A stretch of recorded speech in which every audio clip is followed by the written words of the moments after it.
Video like जरूर कर लीजिए और ऐसे वीडियो लगातार फ्री में पाने के लिए चैनल को तुरंत सब्सक्राइब कर लीजिए और बेल आइकन को जरूर टैप कर लीजिए ताकि आगे भी सारे वीडियो आपको मिलते रहे। यूट्यूब में फॉलो करते हैं तो प्लीज ये वाला फ्री टेलीग्राम चैनल जरूर ज्वाइन कर लीजिएगा। सारे नोटिफिकेशन सारे अपडेट यहीं पे आते हैं, ध्यान रखिए।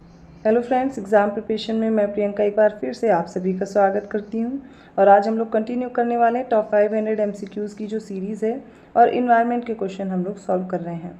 आप देखेंगे ये जो क्लास है डेली रात को 9 बजे आती है। अगर आप न्यू हैं इस चैनल पर तो प्लेलिस्ट मिल जाएगी आपको इन क्लासेस की और आसानी से आप इन क्लासेस को देख सकते हैं। प्लेलिस्ट में सारी क्लासेस ऐड हैं क्योंकि इससे पहले भी कई सब्जेक्ट्स आपको कंप्लीट किए जा चुके हैं, जैसे कि पॉलिटी के टॉप 1000 क्वेश्चंस हो चुके हैं, पार्ट 1 और पार्ट 2 करके, साइंस के हो चुके हैं, ज्योग्राफी, हिस्ट्री।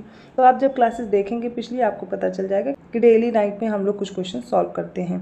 इसके अलावा आप इनकी PDF प्राप्त करना चाहते हैं या फिर टेस्ट सीरीज ज्वाइन करना चाहते हैं, अदर कोई कोर्स की प्रिपरेशन करें, चाहे वो UPPCS है, RO एग्ज़ाम है, BEO की वैकेंसी आने वाली है, UPSSC से रिलेटेड कोई एग्ज़ाम है या अदर कोई कम्पिटिटिव एग्ज़ाम है, इन सभी के लिए जो नंबर्स दिए गए हैं इन पे आप कॉल या मैसेज करके जानकारी ले सकते हैं।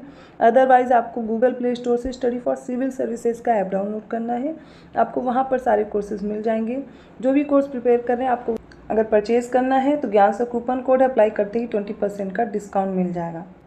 और इन कोर्सेज़ में आपको फुल स्टडी मटेरियल दिया जा रहा है जो आपके एग्ज़ाम के लिए इंपॉर्टेंट है। PDF नोट्स हैं, वीडियो रिकॉर्डेड क्लासेस हैं, इसके साथ साथ डेली प्रैक्टिस कराई जाती है, पेड क्विज़ है, सेक्शनल टेस्ट हैं, फुल लेंथ टेस्ट हैं और आप देखेंगे फुल लेंथ मॉक टेस्ट जो दिए गए हैं वो आपके सेम जैसे एग्ज़ाम में क्वेश्चन पूछे जाते हैं उसी पैटर्न पर, उसी ट्रेंड पर आधारित हैं।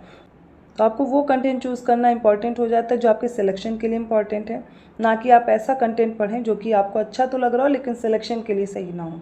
तो जो पिछले पेपर्स हुए हैं उनको ध्यान में रखते हुए आपके कोर्स को डिज़ाइन किया गया है। इसके साथ साथ अगर आपको कोई कन्फ्यूज़न है, कोई क्वेश्चन है, उसके लिए अलग से एक ग्रुप बनाया गया है जिसमें आप अपने डाउट क्लियर कर सकते हैं, आप अपने क्वेश्चन को डिस्कस कर सकते हैं।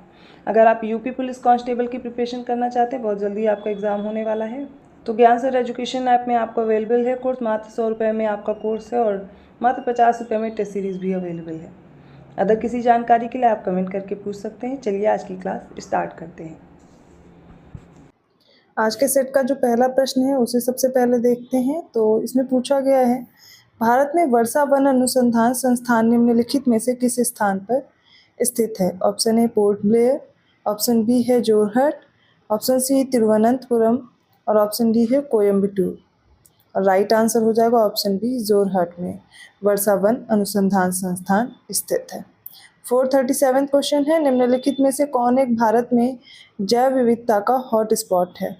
ऑप्शन ए है Indo Myanmar landscape, option B है लक्षद्वीप, ऑप्शन सी सुंदरबन और ऑप्शन डी है पंचमढ़ी।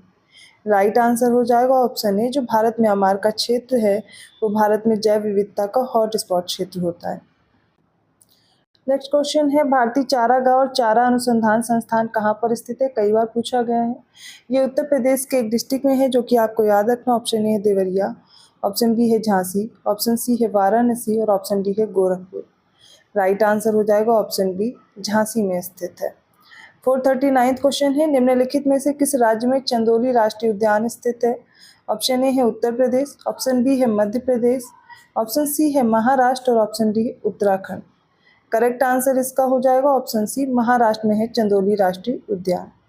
अगला प्रश्न है, जलवायु परिवर्तन पर अंतरशासकीय पैनल को किस वर्ष में स्थापित किया गया था? ऑप्शन ए है 1972, ऑप्शन बी है 1976, ऑप्शन सी है 1980 and option D is 1988। Correct answer option D है 1988 में। 441 क्वेश्चन है, निम्नलिखित में से कौन सा वन्य जीव अभ्यारण्य उत्तर प्रदेश में स्थित नहीं है? ऑप्शन ए है किशनपुर, ऑप्शन बी है कैमूर, ऑप्शन सी है कतरनिया घाट और ऑप्शन डी है कालेसर। करेक्ट आंसर हो जाएगा इसका ऑप्शन डी, कालेसर नहीं है। इसके अलावा किशनपुर, कैमूर, कतरनिया घाट ये सारे के सारे यूपी में हैं। यहाँ पर ऑप्शन डी करेक्ट होगा। नेक्स्ट क्वेश्चन है, निम्नलिखित में से कौन एक बायोस्फीयर रिजर्व भारत के 3 राज्यों में फैला हुआ है? ऑप्शन ए है मानस, ऑप्शन बी है पंचमढ़ी, ऑप्शन सी अगस्त्य मलाई और ऑप्शन डी है नीलगिरी। इसका करेक्ट आंसर है ऑप्शन डी, नीलगिरी। ये 3 राज्यों में फैला हुआ है। ये 3 राज्य कौन कौन से हैं? तो इसमें केरल है, तमिलनाडु है और कर्नाटक है। 443 क्वेश्चन है, भारत सरकार द्वारा पर्यावरण संरक्षण अधिनियम कब पारित किया गया? When was the Environment Protection Act passed by the Government of India? Option A 1972, option B है 1976, ऑप्शन सी है 1981 और ऑप्शन डी है 1986। इसका करेक्ट आंसर हो जाएगा ऑप्शन डी 1986 में। अगला प्रश्न है उत्तर प्रदेश में अमनगढ़ टाइगर रिजर्व निम्नलिखित में से किस टाइगर रिजर्व का हिस्सा है? दुधवा, पीलीभीत, कार्बेट या फिर राजाजी नेशनल पार्क का? और इसका सही उत्तर हो जाएगा ऑप्शन सी, कार्बेट जो नेशनल पार्क है इसी का पार्ट है अमनगढ़ टाइगर रिजर्व। 445 क्वेश्चन है गुड़गांव में राष्ट्रीय बागवानी बोर्ड की स्थापना किस वर्ष में हुई थी? ऑप्शन ए है 1979 में, ऑप्शन बी है 1982 में, ऑप्शन सी है 1984 में और ऑप्शन डी है 1986 में। इसका राइट आंसर हो जाएगा ऑप्शन ए 1979 में राष्ट्रीय बागवानी बोर्ड की स्थापना हुई थी और ये है कहाँ पर, तो याद रखेंगे गुड़गांव में, national horticulture board. Next question है निम्नलिखित में से कौन एक मृदा निर्माण का निष्क्रिय कारक नहीं है? ऑप्शन ए जलवायु, ऑप्शन बी है स्थल स्वरूप, ऑप्शन सी पैतृक पदार्थ और ऑप्शन डी है समय। तो इसका करेक्ट आंसर आप चूज़ करेंगे ऑप्शन ए, जो क्लाइमेट है ये पैसिव फैक्टर नहीं है, ठीक है। इसके अलावा स्थल स्वरूप जो कि टोपोग्राफी होती है, पेरेंट मटेरियल, टाइम, ये सारे के सारे निष्क्रिय अर्थात पैसिव फैक्टर होते हैं। और 447 क्वेश्चन है निम्नलिखित में से कौन सी गैस प्रकाश संश्लेषण में उत्पन्न होती है? ऑप्शन ए है नाइट्रोजन, ऑप्शन बी है हाइड्रोजन, ऑप्शन सी ऑक्सीजन और ऑप्शन डी है कार्बन डाइऑक्साइड। राइट आंसर होगा ऑप्शन सी ऑक्सीजन। देखिए ये क्वेश्चंस आप सॉल्व कर रहे हो, बहुत इजी है, जल्दबाजी में हम ये नहीं ध्यान देते कि क्या पूछा गया और ऑक्सीजन और कार्बन डाइऑक्साइड में गलत करके आ जाते हैं। तो इन क्वेश्चंस पे भी ध्यान देना होता है और बेहतर ढंग से सॉल्व करना होता है। 448 क्वेश्चन है खाद्य श्रृंखला में जैविक आवर्धन का कारण होता है? ऑप्शन ए कीटनाशक, ऑप्शन बी है उर्वरक, ऑप्शन सी फ्लोरोकार्बन और option D sulphur dioxide. Right answer इसका हो जाएगा ऑप्शन ए कीटनाशक, पेस्टिसाइड। 449 क्वेश्चन है ओजोन परत की मोटाई मापी जाती है। The thickness of ozone layer is measured in, option A है लाइट ईयर में, प्रकाश वर्ष में, ऑप्शन बी है किलोमीटर में, ऑप्शन सी है डॉप्सन इकाई में और ऑप्शन सी है डॉप्सन इकाई में और ऑप्शन डी है टेस्ला में। राइट आंसर हो जाएगा ऑप्शन सी, जो ओजोन लेयर की थिकनेस है वो डॉप्सन यूनिट में मापी जाती है।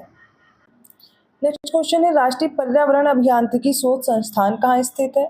ऑप्शन ए है लखनऊ में, ऑप्शन बी है भोपाल में, ऑप्शन सी है नागपुर और ऑप्शन डी है दिल्ली में। Correct answer is option C. ये पिछली बार रॉन्ग हो गया था, उसको आप करेक्ट कर लेंगे, नागपुर में स्थित है। 451 क्वेश्चन है बीओडी जिसे बायोलॉजिकल ऑक्सीजन डिमांड बोलते हैं किसका मापक होता है? कई बार ये प्रश्न पूछा भी गया है एग्जाम में।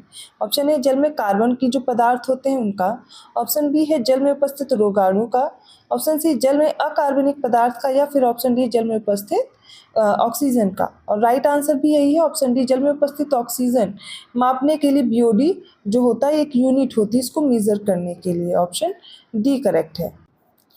452 क्वेश्चन है निम्नलिखित में से कौन सा एक प्राकृतिक स्रोत नहीं है? मृदा, जल, वायु और बिजली। बहुत इजी सा प्रश्न है और इसका राइट आंसर ऑप्शन डी है।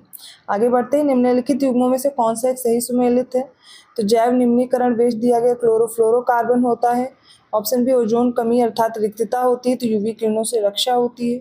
ऑप्शन सी पारिस्थितिकी तंत्र, सौर ऊर्जा जो सोलर एनर्जी है इससे रिलेटेड है, ऐसे ये ऊर्जा का स्रोत है इसका। और ऑप्शन डी जैव निम्नीकरण, ये पॉलीथीन। तो यहाँ पर आपको एक करेक्ट आंसर चूज करना है, वो राइट आंसर हो जाएगा ऑप्शन सी।